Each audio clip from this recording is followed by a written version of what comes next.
Welcome to episode 7 of the GAA Performance Podcast.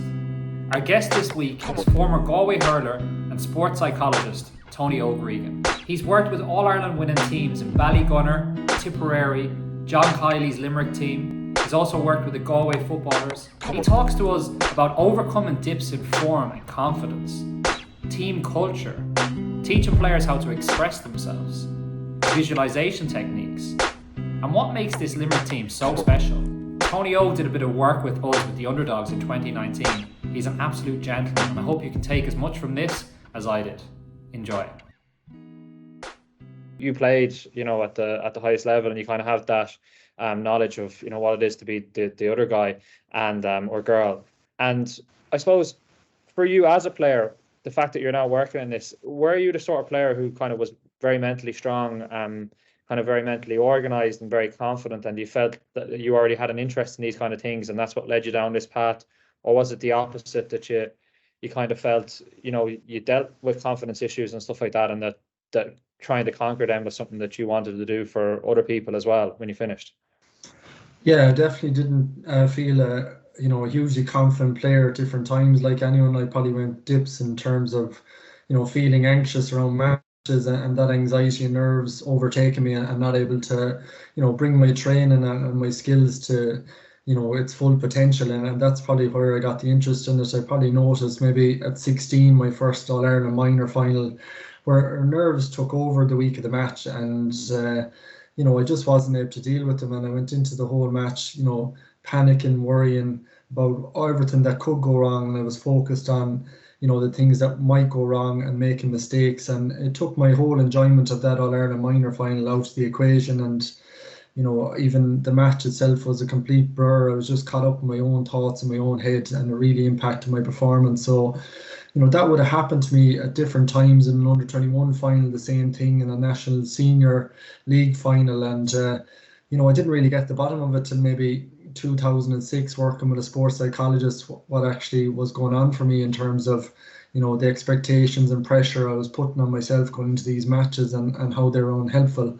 And, there was actually ways and means to dealing with those unhealthy expectations I was putting on myself, and making the occasions a lot more enjoyable. That's not to say that you weren't nervous going into playing national finals, be it Leinster finals or All-Ireland finals, but you found a better way to cope and a better way to manage that and deal with it, both your own thoughts and your own feelings. And subsequently, I felt my performance levels got more consistent as I get into my mid-20s, when I was able to work on these practices and become, more mentally organised and more able to manage my emotions in a more healthier way. And what was the kind of expectations that you would have been putting on yourself, that this was the big game, that you were going to make your break, that kind of conversation in your head? I'm going to make my breakthrough here. This is everything. Or give us a kind of a bit more. I think as a younger player, your whole expectation is around the winning or losing of matches. So you have no actual process of, how am I going to be present in the moment? What's a good performance for me in terms of, actions I can do in my position, and zoning in on those things. And they, for me, when you focus on things that are in your control, it starts to remove that anxiety away from the performance. So, there's too many factors and variables in terms of winning or losing the match, and you can't put it down to your sole responsibility when you've 30 or 40 players involved, you have management teams, you have referees, you have weather conditions. So you can't take sole responsibility for the win or losing of matches. And if we spend too much time, organising our mind around that and thinking about that and building ourselves up around that, well, then that's not something that's in our control, and it's going to cause a lot of anxiety and worry. So, bring it back to, what's the process that I need to focus in on the week of match in terms of my preparation?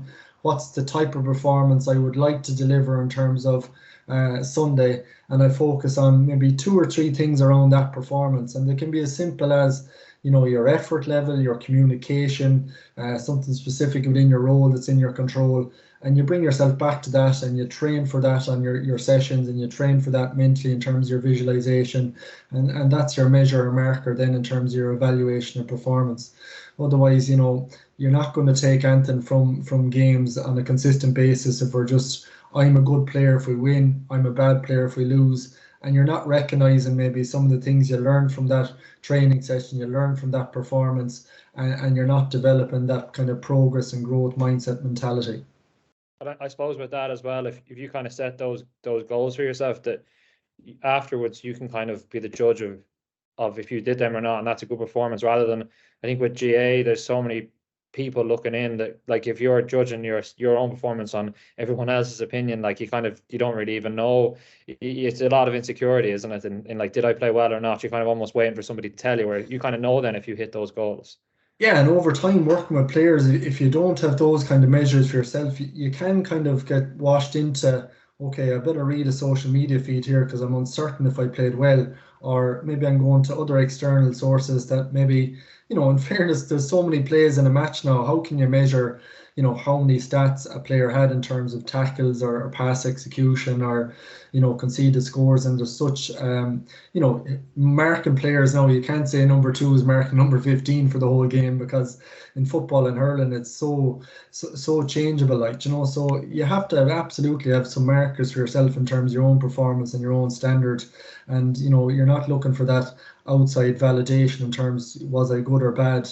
Because if you're waiting on that, then all of a sudden it's in the lap of the gods per se, and you're not really measuring your own progress and your own standards, and measuring off your own self-reference, effort levels, and they're the most important that you can be proud of, in terms of your performance, your effort level, and executing your own process and your own standards. And bit by bit by bit, the clearer you get on them, you can measure and map then your kind of progress season to season and game to game and week to week. I think, I suppose, again, really interesting with yourself, because you were your own kind of test dummy on these things. But like, I just know myself that from different teams down through different years, when you'd have sports psychologists kind of coming in before maybe, a big kind of final or a big county final, and I suppose there's the difference between having someone for one showing and then having somebody with the team for always. But I would have found that, like, you'd have an approach that, you'd have your note, you take your notes and you were like, I'm going to do this from now on. But then one bad performance and shows out. When you started trying these things, you're saying around 06 or 05, is that something that you found like it was a linear process in terms of how you introduced it, or was there lots of, like, was it a learning progress as you went on? Yeah, I think and everything evolved too at that time, Eamon, in terms of, S&C started to come in, so there was a bit more measurements in terms of your physical skills, we'll say, in terms of fitness and flexibility and endurance and, speed and stuff like that. So you could have a measure of how you're developing your physical skills, tactically and technically. The video analysis started to come in, stats started to come in. So there was more, a measurement there of performance, that we weren't waiting for media reports or supporters to be validating our performance, that we could actually look at it, from a factual point of view, and there was evidence there in terms of what we did well, what we can improve on. And I think that led to, players beginning to become more curious in terms of, those aspects: technical, tactical, physical, and then the mental side of it in terms of, my confidence, my composure, my decision making. And you're kind of putting a couple of references around that, and how I did in terms of those as well. So, I think as the game evolved, players started to look for those measurements and look for kind of factual evidence of what a good performance was, or what a, an average performance was, or what a poor performance was. And, they wanted a bit more than saying you played well today or you put in a good effort. They actually wanted to say, how did I do in my position? What went well? And, we use stats and facts maybe to back that up. And what can you improve on where you've been inconsistent, and you're using that as a kind of a, right, that pattern has come up now in the last 3 matches. Is there something individually I can work on there with the coaches around that? Is it a mental aspect? Is it a technical aspect? Is it something the opposition are doing that maybe I can train 1v1 to get better at it? And that's kind of level of detail that started to come into us. And, I suppose just being curious and open to that led to, you're using a notebook a bit more, you're working with the coaches, watching clips a bit more, and, you're using your time more wisely before sessions to work on individual practices. Yeah. I suppose staying on the kind of topic of yourself, in terms of, you've obviously gone on to have this career and working with top clubs and county teams and businesses, and you're obviously really passionate about what you do now. Like, for a lot of players, county players, a lot of sports people in general, like when they come towards the end of their career, and then in GA, obviously we have our career coinciding with our playing, but like they struggle to, I would say anyway, they struggle to kind of find that same passion for something outside of playing, and that kind of brings the end of playing, kind of, yeah, it's hard to kind of make that transition. I suppose for you now, like how did you find that difficult? And maybe it was just a case that you kind of just found something that you loved what you do. And like now for you, you're still involved in the sport. Are you just solely based on, your work, your business, helping players, or is there still kind of like them thoughts in your head, I really miss playing. I wish I had done this in this particular game, or I wish I had known this then, or do you kind of have that clarity yourself? Yeah, I suppose when I finished up with Galway in 2013, I definitely found a huge vacuum in my life there for 2 or 3 years, and it wasn't easy. Like, I really did miss it. Like, you're talking maybe 30 or 40 hours of your life that you were dedicated to being a top sports person in Ireland, and away from the team environment, missing out on team meetings, training camps, the big games, obviously in Croke Park, Thurles, Ennis, Pure Stadium, wherever they were. You just don't replace that overnight. Like, and I found it really, really difficult the first couple of years. Coming back to the club, there isn't the same emphasis or intensity and the same standards, and that takes quite an adjustment. Where I was probably quite angry and quite frustrated for a year or two there, probably playing with teammates and maybe not the best teammate to be around, because your expectations are up here, and you have to kind of nearly bring yourself down and level yourself off to what the expectation is now at club level. And those adjustments are hard, as well as for me every week the excitement of preparing for a Kilkenny or a Cork, it kind of got me through the week, where I was working as an accountant and that was my profession. But where I got real purpose was training and performing and being an inter-county player.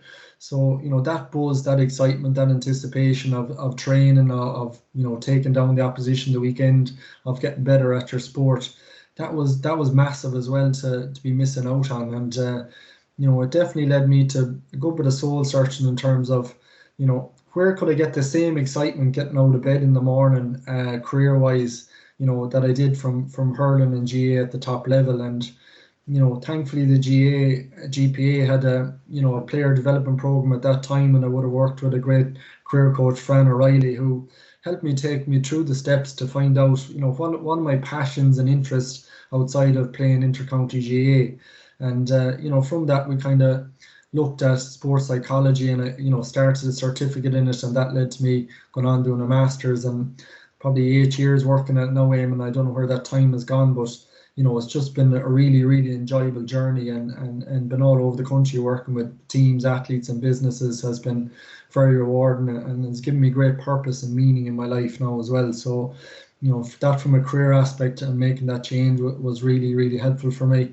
And I think it's a big consideration for players, even at club level, when you're given something from, 20 to 30 hours a week to something that's, more than a hobby, really. It's a lifestyle. How are you going to replace that? And, for a lot of the time, I think it's a bit of experimentation in terms of, trying other avenues in terms of sports. I definitely found boxing and, 5Ks and 10Ks and sea swimming and, getting involved in coaching as well, getting involved in administration in your club. They can be great kind of avenues for you to kind of explore your other strengths and what you've learned from inter-county and club involvement, and how you can maybe help the next generation be the best they can be and provide the best environment for them. So I think it's probably putting on your explorer's hat and trying to look at things that interest you, and putting yourself into those situations and saying yes to as many things as possible to try and explore other hobbies, interests and passions for yourself.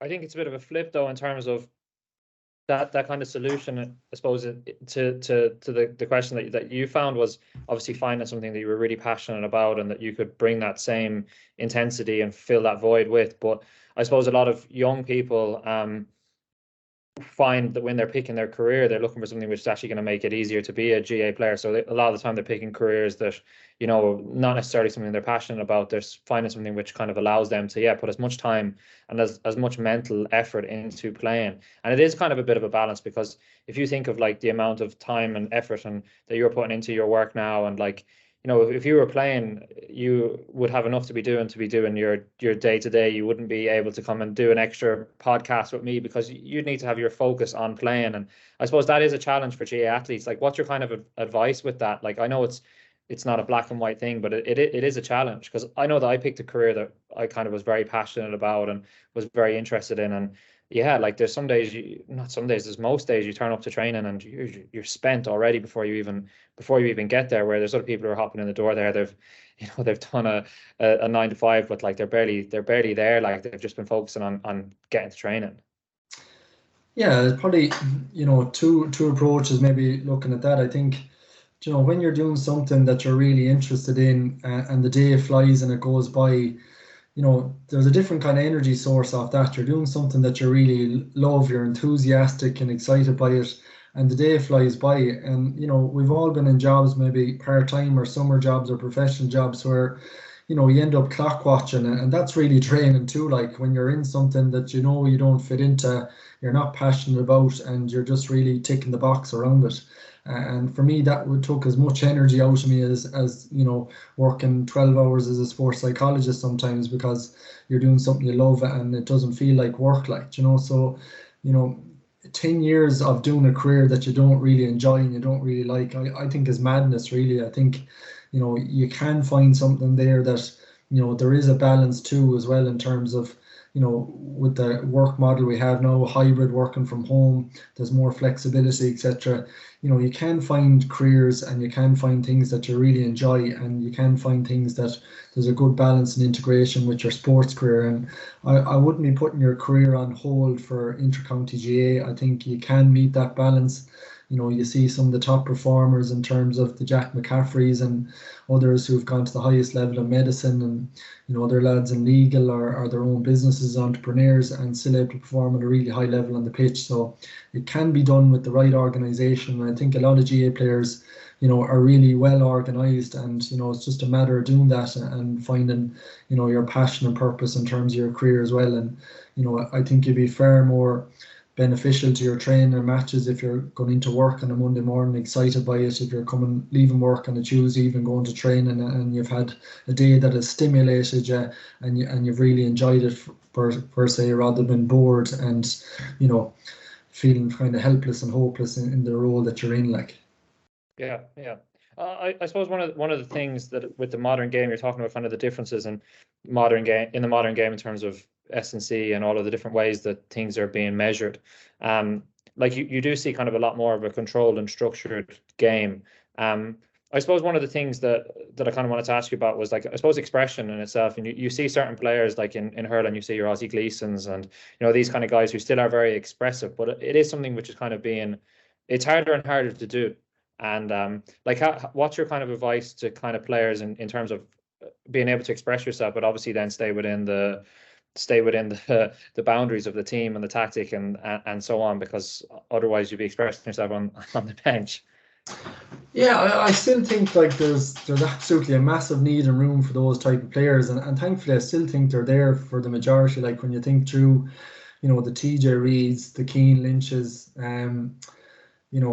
Ozzie Gleeson, those you mentioned, Desi Hutchins, and there's some great players there. And I know we're gone very structure based both in Gaelic football and hurling, and you hope it's not lost. But I think when you look at the influence of the likes of a Pep Guardiola and his coaching, they nearly always leave the final third of the field to those creative players and letting them do their thing in terms of movement and patterns. And I think we need to be conscious that in GAA as well, that we allow those flair players to be at the top end of the field and doing their thing, and maybe not back in half back lines or full back lines, putting in tackles as much as possible. And that comes down to your own structure and coaching and making sure that we get that balance right between defence and attack. And those players do absolutely have to tackle at different times, but you want to be doing their majority of the work 80% of the time up the other end of the field, where they can create those pockets of space or create those openings or those scoring chances for teams. And I think it's really, really important we continue to highlight and encourage those players both at underage and senior level.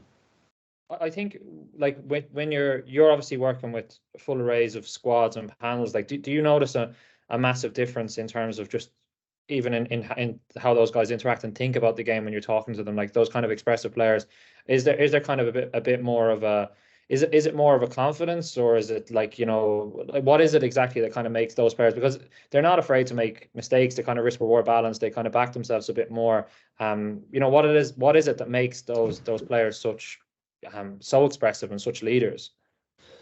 I think if you kind of read into their kind of background when they're growing up, first off, I think it's maybe the different environments they're in. So if you just took Keane as an example, you know, playing soccer at a high level underage as well as the hurling, you know, it gave him a lot of different peripheral vision and awareness and footwork and speed of thought and speed of movement. So, you know, a lot of studies and science would tell us that, you know, if we can have kids involved in multiple sports at a young age, you know, be it 2 or 3 that cause, you know, different movement patterns, different thinking patterns, you know, it just opens up the field for them then when they get to adult in a different variety. So I think that's probably the first thing, that, you know, we expose kids to different sports and different style of sports, and get them thinking in different ways and moving in different ways. And, you know, that allows that creative side of play to come out in them. So that's probably the first thing. And then, you know, also in our training context as well, you know, are we encouraging players to try things, to make mistakes, and how do we reaffirm or reinforce after they've made mistakes that that's absolutely okay, and we back you 100% around that, and that's a good decision. So, you know, your training environment, your coaching environment, your player environment in terms of communication around mistake and failures, and how we, I suppose, evaluate them and appraise them is really, really important. And, you know, the individual player themselves as well, you know, it's allowing them to bring their personality. So, you know, if their personality is around creativity and trying things and been open-minded, you know, how do we allow that to happen in the environment in terms of, you know, how they dress, you know, their access to different music and artists, being able to explain their own background and their own history and their own interests and their own family, and making people feel, I suppose, psychologically safe in those environments to try those things. So, you know, our environment and our people and our environment are a huge part of those players, I suppose, expressing that creative side of their personality and bring that out onto the pitch. And I suppose that's kind of a lot of the work that you'd be doing and encouraging when you're in the backroom teams, is to do that sort of stuff, to allow that kind of, those conversations to happen, and people to be feeling safe, that they can be vulnerable in an environment, that, you know, it's okay to make mistakes here. You're not shamed for it or embarrassed by it. It's actually put our hand up here. Yeah, I tried that, it didn't come off. You know, let's try again. And, you know, allowing mistakes to happen in the training session, and, you know, recognizing the brilliance and the effort, recognizing the progress in trying to make the right decision. You know, giving players the options and the opportunities outside of training and matches to express their personality, be it, you know, different team building things that you do, and, you know, when we're talking in groups as well, that everyone has a voice and opinion and is heard and listened to and respected as well. So, you know, it's all those aspects, Eamon, really. I suppose when you're talking about those kind of things, there's like a lot of culture and communication, and when you're thinking of top managers now, like I suppose you're seeing how successful Limerick are now, and everyone's talking about John Kiely, and you worked with Limerick in 2019. Like, with what kind of separates someone like him? Because like even the conversation we had about careers and the way that, you know, he allows players, you know, to take a break, you know, to go and maybe do a bit of traveling or to focus on different things. Like, is that something that he was more receptive to, kind of the work that you were doing and interested in it than maybe some, not that other managers weren't at all, but maybe more so? And is that one of the things that you found that was that's is very special about him? Yeah, I think he puts a real value on mindset and the mental side of performance. And, you know, how do I recognize that's been valued? You get time in the week to work with players, you get time in the week to work with the team. And as you highlighted there, John is very respectful of the players' time as well. So he doesn't bombard them with, you know, messages, meetings and information. They get plenty of time off in the week. They get plenty of time off in the off season, and it is off. They're not valid, you know, constantly bombarded with apps and messages and that side of things. So players are given that space and time to recover with their families. They're given that space and time to develop their careers off the field, and they're given that space and time to recover from the intensity of training and matches as well. So, you know, that's why you probably see, you know, Limerick and Dublin, when they're going really well as well, you got that sense of their environment, that, you know, that social development away from sport, that recovery away from sport was really valued, and players were allowed, develop off the field as well, and it wasn't taken up with excessive training and excessive meetings, and there was a lot of time off for players to have time with friends and family, and have time in their careers, and have the energy to to serve those needs that everyone has in their life. I suppose from the earlier podcast we had with Paul Clark, and from some of the other players and coaches in the Dublin setups that I would know, a lot of the situation there was, it was player led, and like a lot of the extra meetings they would have had would be players organizing themselves, and there wasn't that constant micromanagement because there was a trust on the players. Is that kind of what was at the heart of that as well with Limerick, that there wasn't a constant need to be on them constantly because there was a trust in them? Yeah, I think when I came into it in 2019, you had probably 3 or 4 very good years of work put in there in terms of the management team with John, Paul Connor, the S&C with Joe O'Connor, Caroline Curd, obviously. So they had a really good process and team dynamic in place as it was. So it was very streamlined in terms of their session planning, their season planning, their monthly planning, and there was great rest periods built in, as well as when they worked hard, by Jesus, the training sessions were intense, and players asked a huge amount of questions of each other in those training sessions, as well as the meetings, etc. But when they were off, then they were a great group to switch off and have fun and relax around each other and be themselves, like. Yeah. I suppose going on to one of the questions that you probably get a lot when you're talking to teams, like I suppose in your job, the value of it kind of only really comes to the fore when people are having their dips in confidence. Then they kind of really want to come to you, where they probably need to be coming to you from the off. But I suppose a lot of players are often asking you, like, how do you deal with a dip in confidence, dip in form, when you're really struggling, when you really don't back yourself, or you've lost that deep confidence, and then in turn, because of the form, or that's leading to a loss of form. Like, I know it's kind of a very vast question, but like, what's the ways that you would first of all tackle that? Yeah, I suppose it's first off to start off of the season, you're identifying with a player like yourself, Eamon, like what makes you really good. Like, you've arrived at senior level with that senior club or senior county for yourself. What makes you really good? What makes you unique and different as a player? And we all have maybe some sort of edge that maybe gives us an advantage over opponents or marking, be it your distribution or your physicality or your concentration. And it's trying to find those 1 or 2 things that separate you and you feel help you to play at your best. So you're kind of identifying 2 or 3 kind of key components or qualities that differentiate you and make you excel. And from that, then how well have you been doing that throughout the training sessions and the matches on a consistent basis? And how do I get back to that player if I've lost some of my confidence? Is there some recent evidence where I've done things well? And I try to go back to some past performances or past training sessions where maybe I've tackled well, or scored well, or passed well, or I've communicated well, and trying to look at that recent evidence and build myself back up from that. Is there some previous clips from video that I could go back to and highlight those previous accomplishments to myself? Could I list some of my achievements that I've had in sport or in life where, I've overcome challenges put in front of me and I've managed that? And, what's going on in my life at the moment, maybe that's affecting my emotional state, be it stress or whatever. And, could we take a small bit of that away and, start approaching sessions with a bit more lightheartedness and joy and fun, and, got it from a kind of a younger self version or a childlike version, and getting that sense of fun and positive emotions back into the training sessions, where we're just kind of focused on effort, enjoyment and learning, rather than, the outcomes that we talked about at the start. So they'd be kind of, 2 or 3 things that we'd start to work with players and just get them back, thinking positively, feeling positively and behaving positively, outside the pitch and inside the pitch, and, gradually they'll get back to, their best self and their best form. And that is obviously something you will be seeing regularly in terms of players coming to you with like feeling the weight of the world on their shoulders, and feeling that, like, they're playing terribly and everything is going wrong. But I suppose small changes can make a big difference.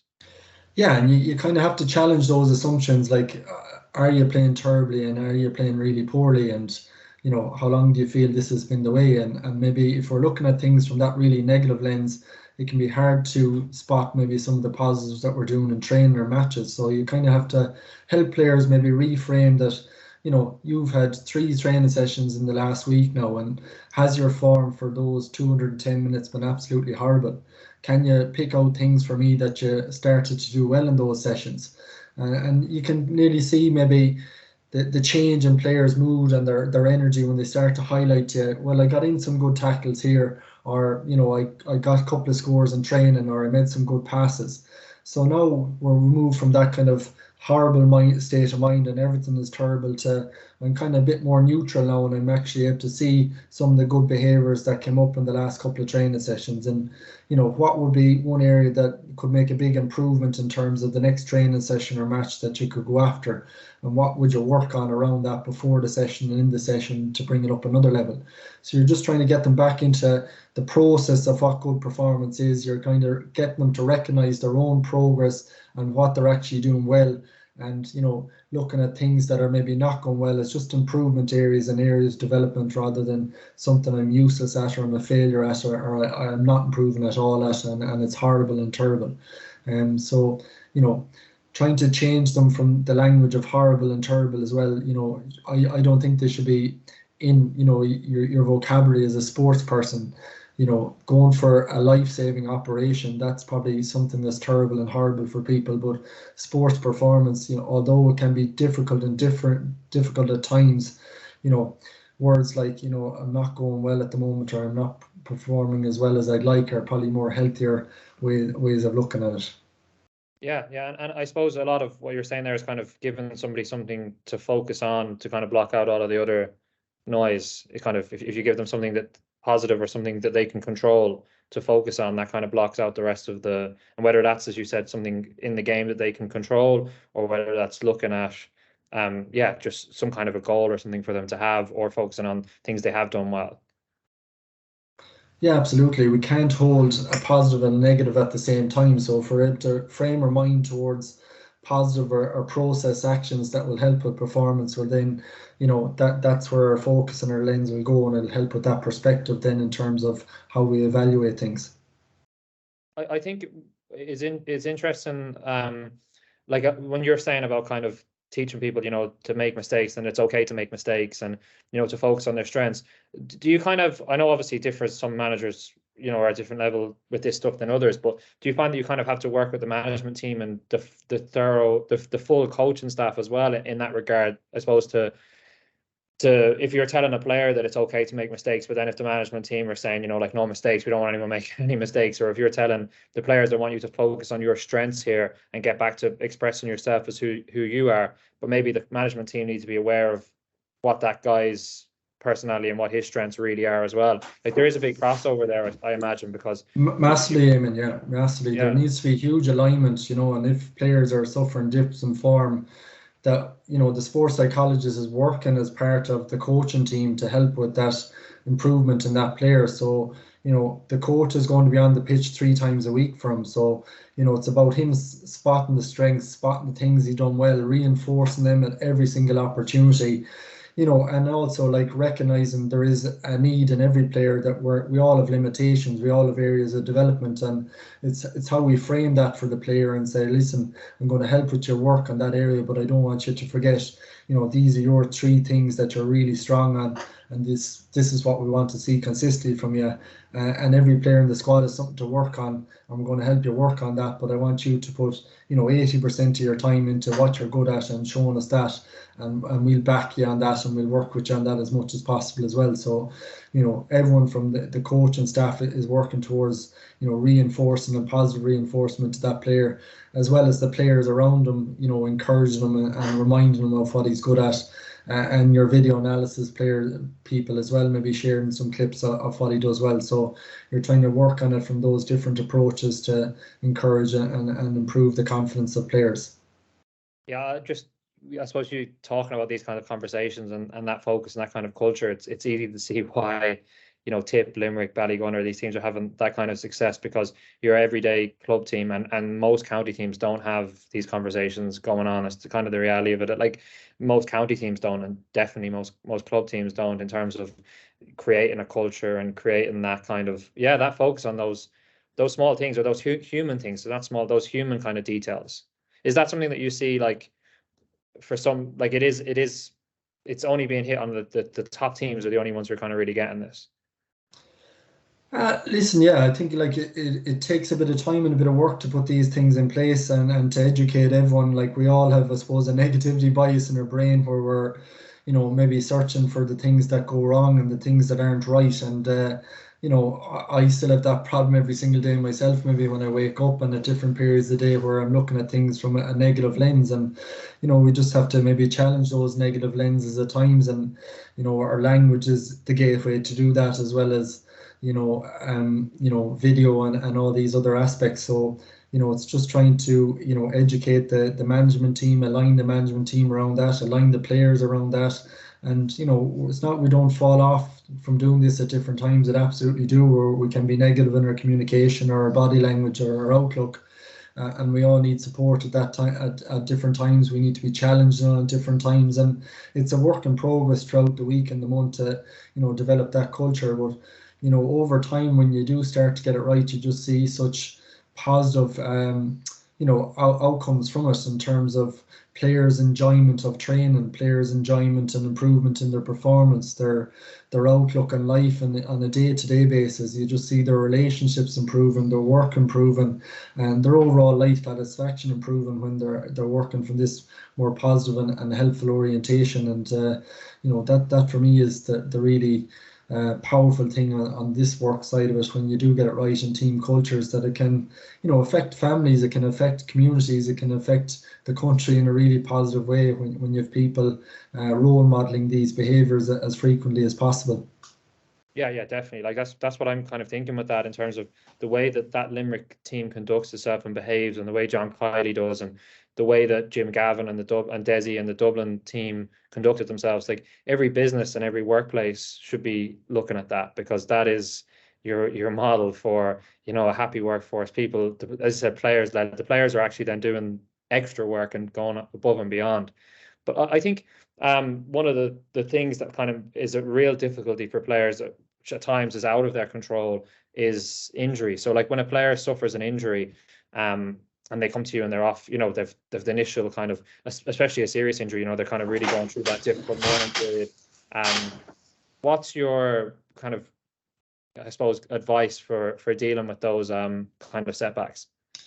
Yeah, I suppose depending on the severity of it, Eamon, there is probably a natural kind of grief around it at the start, in terms of, there's a bit of a depression and a helplessness and a hopeless, maybe if you're after a cruciate or a broken leg, and you're waiting to meet a consultant and you're unsure of the length of time or the severity of it. And it's absolutely trying to be accepting of your emotions during that time, that it is sad, it is disappointing, it can be overwhelming, it can be a sense of depression around it, and to be actually accepting that those feelings are okay, and to acknowledge them. And bit by bit, you're trying to get players to focus in on, okay, when we meet with the surgeon and we meet with the medical team, we'll be able to give you a pathway of recovery around this. And there's loads of examples of players that have come back from broken legs and continue to play at an even higher level. Same with cruciates injuries. So you might even line up meetings with a couple of those role models that have come through something similar, and they can be a great kind of social support. And it's also to get the family and teammates and management and friends on board as well, that this player is going to need a certain level of support at the moment, whether it's a lift down to training or a lift to work, or a lift to the doctors or physio. How can we come in around them and help them support around that? So you're trying to look at all those kind of supports that are really, really important. And then just the player himself individually, like, how's he thinking about this? Is he seeing it as career threatening, or an injury that's going to ruin his career and he's never going to get back? Or is he quite hopeful and optimistic in terms of, this happens thousands of players around the world, hundreds of players in the county, and most of them get back? And you're trying to frame that in that kind of optimistic context, that this will happen, and it's an opportunity. Now you won't be on the field for the next four or 5 months, but what could it give you an opportunity to develop in your game? And although your knee is injured now, what could you work on in terms of flexibility or strength in other parts of your body? Maybe you've been putting something off career-wise that it gives you this time now to devote off the field. What else could you maybe do in terms of the team environment, in terms of video analysis or stats, or helping younger players, or a coach in the club or whatever? So you're trying to frame it as an opportunity for them now that this has happened, rather than the end of something, and it could open up a more rounded person and a more rounded player because of this free time you have now to devote to other areas. And you're trying to set goals from in those different areas as well, that they have something to progress towards and something they can achieve on. And once they get in then to kind of the rehab structure of it, it kind of takes on a life of its own with the medics in terms of the physio and doctor, and they can kind of map their progress week to week and month to month. And once players start doing a bit in the gym then and start get a bit running on the field, you can see naturally, the enthusiasm returns to them in terms of, this is getting closer and closer to getting back on the field, and, the return to play protocols kick in then. So it's kind of very well streamlined now in terms of recovery and use the different resources that are there. Yeah. I think that, like, obviously for the teams that you're working with, or, sports psychologists are working with, they're kind of at an advantage because then players kind of have access to somebody who can kind of talk them through this. But the stuff that you're saying, I think, is really important for general coaches and other players to have these conversations with their teammates, or for parents to their kids, because it is like at that, like I did my cruciate, and like at that time, you the people who are around you, it's really important, the information they give you, because you are kind of at a real low. And like you saying about kind of when the rehab comes, like after you've had the surgery, it does, it just takes over itself. And I know that when I'd done my ACL, I got a call from Dave Allred, who I'd recently done some bits with, and in a podcast, and he rang me nicely, and just because what a kind of a person who we both knew had said to him that I'd done the cruciate, and that I was really struggling with it. And I suppose for me, I'd just done my MCL, I'd just come back, I'd been out for about 6 months with that, and then was just about getting back right, and then did my ACL. I was getting older and kind of was really angry, and was saying I didn't know whether I wanted to play or not again. And I suppose just that somebody to say, like, why are you even thinking of that? Like, you need to just, like, that decision will make itself, and it does. Like, once you've had the surgery and you go into the rehab, like, all those things it's the decision is made for you. It's never a brainer. Where you're there after that first few weeks after you've an injury like that, you're thinking of everything. And it's so I think it's so important to have good people around you, and like the players who you're working with are blessed because they have access to that. But I think that every conversation you have with someone who's like at that ACL, just on their ACL, or just broke a leg or something really bad, like everyone needs to kind of give them right messages, those positive messages. Yeah, like there'll be absolutely stages where you need that support, and there'll be stages where you're flowing through it and the rehab is going brilliantly and you can see your progress really quickly. And then there's other weeks where you just feel you've made no progress, and the frustration kicks in then. And it's those times really you need those people you can lean on in terms of who've maybe been down that road before, or your physiotherapies who've probably seen hundreds of these injuries now and different stages that we all kind of heal and progress at. And it's just that reassuring voice that can make such a difference in terms of go down behaviors where I stopped doing my program for 2 or 3 weeks because I'm frustrated to, maybe have a day or two off and I get back on the horse again. And, that's the importance of the athlete as well, opening up and saying, I'm really struggling here at this moment in time and I can't see any progress, and I'm just fed up doing the rehab, and I'm fed up with, the whole notion of it. And, and then, it can be just naturally taking a break for 48 hours or the weekend. It can make such a difference, as well as the word of reassurance from the right person who's credible and knowledgeable in that area. And, they're back looking forward to it again, and, getting back into their progress and that rehab protocol. Yeah. I suppose a similar kind of struggle that every player goes through at some stage is being dropped. Like as a player, you can be dropped for a game, a big championship game, you kind of have to deal with that. Or you could be dropped long term, you mightn't be getting in at all. Like, I suppose one of the unique challenges that the GAA presents is that it's not like soccer or other sports where if you're not getting a look in, you just go somewhere else, like you just join another team. And that's the reality for pretty much every other sport. But in GAA, if you're at a club team, for instance, and you're not getting a look in, it can be a real challenge. And I've seen myself guys over the years who have really struggled with that, their home life is there, they're set up there, and they're not getting a look in. What's your kind of approach to that? Because I've seen how that, like, it's very rare that you see someone kind of go about that in a positive way, and try and tackle it in a positive way. Like, what would your advice to be to someone who A, has been dropped for a big game, and then B, someone who's kind of not getting a look in at all?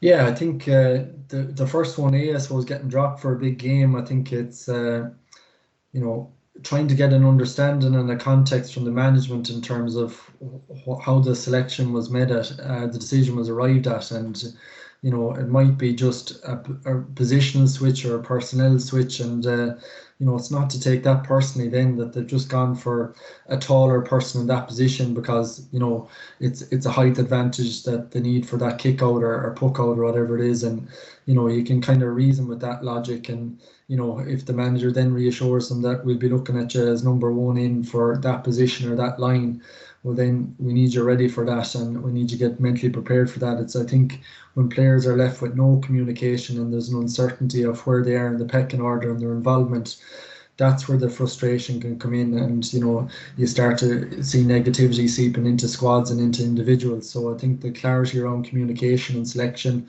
and if there's things there that the player can work on in terms of getting himself ready for the game the weekend or over the longer term, hasn't been selected for a couple of weeks, what's the area that he can work on to improve on that would help with him getting more opportunities to play, etc., etc.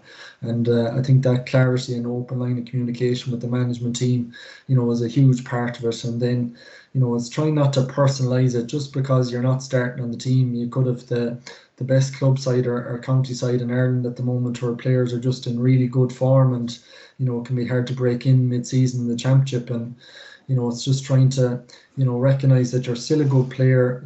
You're not defined by your sport. What are the other things in life that you can focus in on now at the moment as well, that this isn't dominating your whole life on a day-to-day and week-to-week basis, and trying to excel at other areas, be it your career, in your own relationships at home, your own involvement in your community or your club, and trying to take a sense of achievement from that and a sense of progress from that as well, and just trying to come to the training environment in a positive way and bring in your best effort and energy in your communication. And what will be then in terms of selection and the outcome, that's up to the management, but it's about you trying to take as much enjoyment and trying to see every training session as an opportunity to improve and learn and grow as a player, and try to take the outcomes out of as much as possible, and focus on your own development and your own application to the session and matches, and making sure that you're progressing and improving, and hopefully that opportunity will come,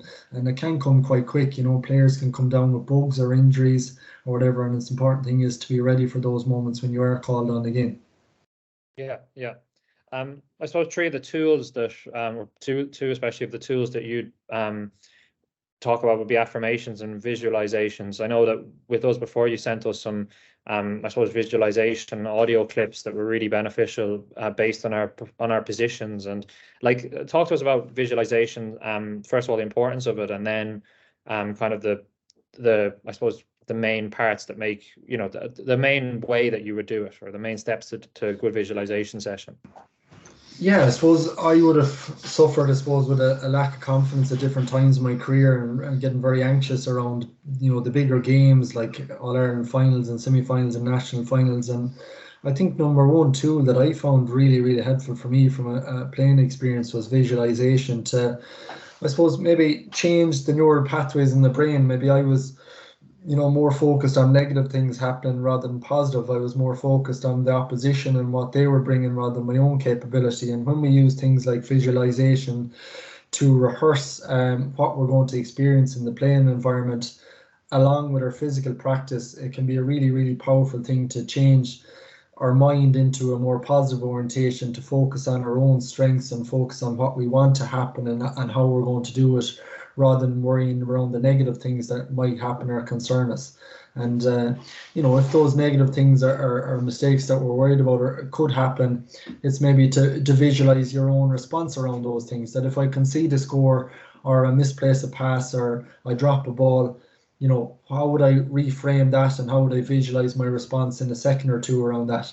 and even that can be really helpful. So that physical practice, as in on the field, and that mental practice of visualization, rehearsing your up and coming event in terms of playing in Crow Park, the dress rooms, what you'll experience in terms of the playing situations, can be a great way to prepare the mind for what's inevitably going to happen in that environment. And it's almost, when you do that for 10 or 15 minutes a couple of times a week, when you go out into that arena, then it feels like almost really normal for your mind and body that I've already experienced this, I've rehearsed it mentally, and it doesn't have the same mental disruption on your focus, and also your body feels a bit more relaxed and calm in that environment because you've placed those pictures into the mind. So that's where I've seen huge benefit in my own game from that, in terms of my confidence and my focus, but also the teams I've worked with as well. I found they've been able to get that level of deep focus and confidence in themselves in those bigger moments and bigger occasions, due to the work of visualization as a tool.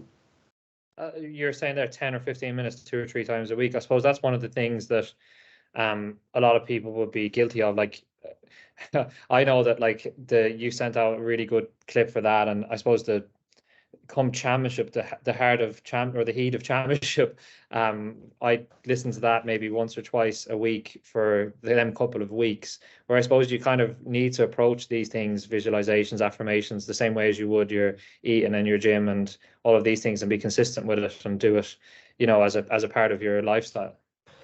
Yeah, and I think if you could bring it into your training sessions as well, like the more you practice something, you get better at the skill. So I'd often say to players, your weighting drills in a training session, could you, if you're doing a kick pass or a strike pass and hurling, while you're maybe third man in that kind of waiting queue, could you visualize your best strike, your best kick, and do 4 or 5 reps of that before the kick actually comes up? And that's actually practicing the skill of visualization. Before you take a free, you might be a free taker. Could I practice my best lift and my best strike or my best kick as a Gaelic footballer? And I'm starting to put maybe 50 or 60 of those reps into my training sessions. Now all of a sudden that skill is more fluid, that when you come to a game scenario, your visualization, you're able to do it in 3 or 4 seconds before an event, and it's just really automatic and really lucid. So it's trying to bring it into every training context that you're building, both the mental and physical, and then when you're preparing for your up and coming matches, be it a league or a challenge or a championship match, it just becomes part of your DNA, where you go through your role and you rehearse maybe situations that could come up, and you rehearse your response 4 or 5 times, and you find you're just playing out the pitch then on that subconscious autopilot mode. And a lot of the subconscious and autopilot mode comes from your training experience, your visualization, and your video experience. So you map those in those 3 different ways, and you see yourself performing really high level skills on a consistent basis. And that way, that expectation, in my experience, comes out more often than not, through those kind of 3-pronged approaches, through your video, watching your clips, through your visual rehearsal, your mental rehearsal and visualization, and actual physical practice then on the field when you're doing it as well. And it's just a great way to cement that practice into your neural pathways in your brain. And what's the kind of setting then that for the visualization? Like, are you looking for someone to go into a quiet room, lie down? Like, what are the kind of the steps to a good quality visualization when you are doing it on your own? Yeah, I suppose what they recommend when you're out in the pitch in the actual physical training session, if you're taking a strike or a kick in Gaelic football and it takes you 2 seconds to repeat, you can do that with eyes open or eyes closed, and just see yourself doing that in your mental picture and your mental imagery that way. So they reckon if you could do 5 reps of that same skill in a 15-second block like that, and take a 15-second recovery, that's a really effective way of doing it. So you could do a couple of reps of that when you're on the field working on particular areas, if it's hand passing or stick passing or high catching, and doing those kind of mental reps about 4 or 5 times out in the field, standing up, eyes open or eyes closed, can be a really effective way to add to the actual physical practice. And then what I've always found helpful then is to when you're preparing for a big match, is actually lying down on the floor and getting your body into a nice relaxed state, getting your subconscious mind kind of prepared for visually going through those scenarios of being in the dressing room, coming out the tunnel, going out onto the pitch, and using your 5 senses, that sense of smell, taste, touch, sound, feeling, and bring them into your plays in that way. And anything from 2 to 5 minutes kind of rehearsing those plays a couple of times a week will bring big benefits. And I suppose when I record audios for teams, we maybe have 10 or 12-minute audios, but we would work on breath work to calm the central nervous system from stress to relaxation response. We work on progressive muscle relaxation, which releases tension physically out of the body, but mentally out of the mind as well. We do some meditation exercises to kind of control our attention and work on our attentional control as well as our emotional control. And then we'd actually rehearse, I suppose, the actual physical demands of your position and trying to replicate that as much as possible. So when players going out, then there's less mental disruption when they're playing, that they kind of rehearse those positions they're going to be in, rehearse those situations, and seeing themselves for the most part do them really well. And do you see kind of affirmations as kind of within that, or do you kind of get players to do affirmations as well, or is that kind of not something that you would prioritize? It's probably a separate practice. You could include it in that session as well, but I'd always say to players that part of your pre-performance routines, you should be affirming to yourself something around your strengths. So in the warm-up, what gets me in the best kind of thinking mind frame and feeling mind frame. So what do I say to myself when I'm warming up? I'm strong, I'm fast, I'm fit, I'm ready. And you reaffirm that to yourself 5 or 10 times in the warm-up. It just puts you into a good kind of mental and physical state.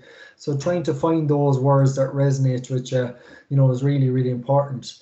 In a match situation, what are the mental cues or mental focus words that help you get into your best mental focus? So reset, focus on the next ball, be present, be committed, be all in, be 100% in the present moment. So it's trying to work on those kind of, we do know that our thoughts guide our attention, that our thoughts guide how we feel.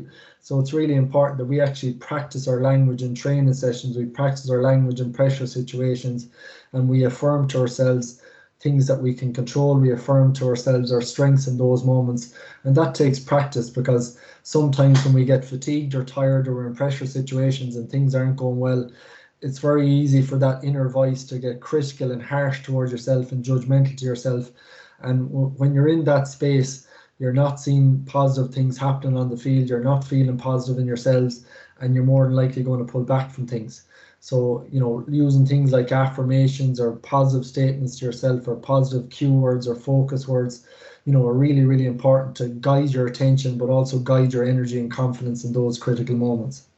Yeah, and I suppose when you're in that stage, as you said, you can't have a positive and a negative thought at the same time. So I know that like in the hard part of the warm up or something like that, your mind would be wandering, saying, geez, maybe I'm not, maybe I'm wrecked here, or maybe I'm just tired today, or maybe I trained too hard during the week. Where if you can keep telling yourself, oh, I'm really, really fit, I've trained so hard all week, it's blocking out the other. It's because, as you said, you can't have two at the same time. Yeah, and it's that practice and that repetition that's really, really important around that. And over time, you find your language is getting more positive oriented, is more helpful. And even, at different times, we might feel like we're absolutely sluggish and wrecked in a warm up. And it's just to say, I'm just getting into my second wind here and I'm reframing it. I'm going to be flying here in a couple of minutes. And, even if the warm up isn't going perfect, it's all about the start of the match and I'm going to be ready for the start of the match. So again, you're reorientating your energy and your focus through your language and reframing that self-talk. And, self-talk is something that we can do. It's something we can practice. It's something we can get better at. So having a little script and a couple of statements you say to yourself in the warm-up when it's going well, or maybe when it's not going so well, or in the course of a game you're going to be flying and you're not even aware of your thoughts and you're in that flow experience. But there'll be times when there's a struggle happening, you're having a tough time in a game, a tough 10 minutes. And what's your script for then? Like, are you going to be harsh and critical and judgmental to yourself? Or are you going to start using more positive language that focus on the process, focus on what's positive, focus on your strengths, and focus on your attention in the present moment? And that takes a bit of work. If you don't have practiced that, well, then we can, natural default is to the negative, and then you're down a path that takes up your attention, it takes up your energy, and you're not going to get the best out of yourselves in those moments when challenge meets. Yeah, and it is a training thing, because I know that you know, when you do the visualization, you haven't done it before, the more times you do it, the more you can stay concentrated for longer. And it is tiring, like your brain, if you find it hard with your brain to stay stimulated like with that. But at the same time, if you can train your brain in that way, then when you're really tired on the field, you'll be more disciplined with your brain as well and what you're telling it. Yeah, absolutely, and your language will become more disciplined then when you actually practice that in training sessions. When you're in the middle of hard drills, you're short of air, you're short of oxygen, you're fatigued. The most important thing then is, what's the voice in your head saying to yourself? That I'm too tired and I can't continue, or this too will pass, and I just breathe and reset my body language and reset my mental practice around that. I suppose the last kind of question or topic was, I always think of Tara O'Shea. I don't know if you've seen his book, when he referred to the psychologist they had in at the time, or performance coach they had in at the time, and he kind of was, of the attitude of, that I don't know what he could teach me that I haven't learned myself after this time, which obviously isn't the right attitude to have. But there is something in it in terms of, I suppose you in your job, there's a lot of behaviors or kind of approaches that the players have developed themselves, these elite players, that you can pick up from how they're doing it themselves. And so I suppose in terms of all these great teams and winning teams and players you've worked with, is there any that stands out, kind of a behavior or something, an approach that a player had that you found was just really, really impressive and kind of was leading to why they were so good or so impressive? Great question. I think going back to Dara's point, I think it's possibly in that era, and I was part of it myself as well. As you mentioned, your sports psychologist might come in for a one-off, and it's very hard for anyone to embed the key practices and the key behaviors and the culture that you want to bring in one session. So thankfully sports psychologists are getting more time with teams and more number of workshops and more individual work to kind of show how these things can evolve and develop over time. So, to go back to Dara's point, is trying to, bring across to players a growth mindset that there's no, I suppose, perfect player yet. There's no perfect team yet. We all have, limitations and areas we need to develop, and through whatever it is, a player profile or a team profile, we can kind of understand what are the things we're really good on and what are the areas of improvement, and having those conversations to get the best out of our potential that way. No, I just think with the best players, when you think of your top players in Tipperary, and the Brendan Mahers and the Paddy Mahers and the Noel McGraths and the Shane McCallans and same in Limerick or Galway, or I could go through, I just think it was their hunger for learning, their hunger to improve, what they put into practice. And they weren't just practicing for practicing's sake, that every drill, every moment was an opportunity to get better at something. And they nearly brought that kind of match focus to every training session, to every moment on the training ground, to every meeting. And that's what kind of came out a lot in terms of their consistency then on match day, that there was no difference to them. There weren't really bad trainers on a Tuesday and Friday and turned on the switch Sunday. They were probably the leaders in terms of communication. They were leaders in effort. They were leaders in terms of punctuality.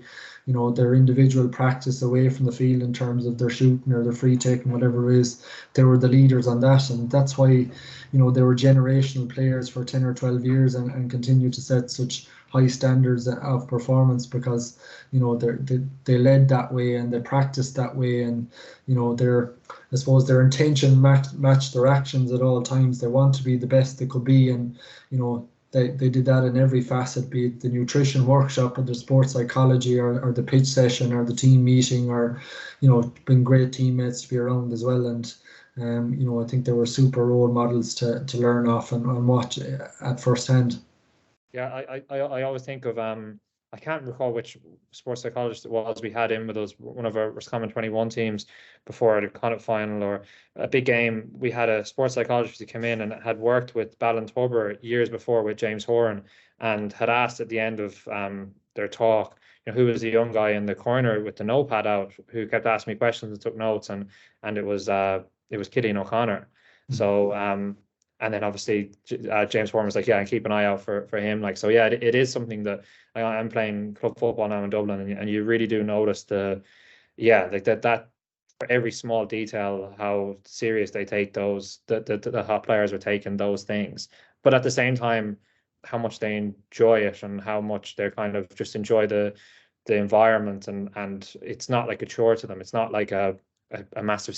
They're serious about what they need to be serious about, but there's also a good balance there with it. Like but yeah, I think it helps in some ways as well.